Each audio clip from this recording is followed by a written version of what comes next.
Men buni 9 yil davomida o'rganganman, lekin sizlarga 1 daqiqada o'rgataman. Mana hayot haqida 10 ta yoqimsiz haqiqat.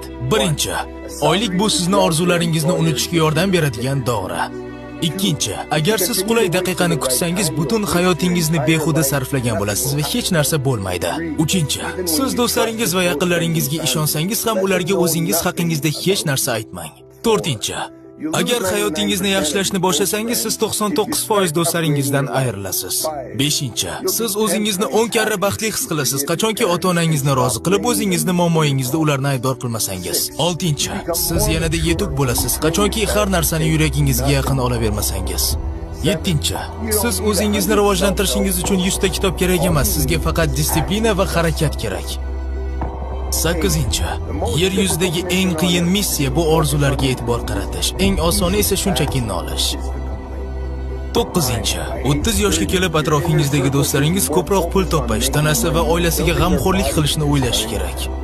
10. Odamlar zaharli munosabatda qolib ketishadi, chunki ular yolg'izlikdan qo'rqishadi.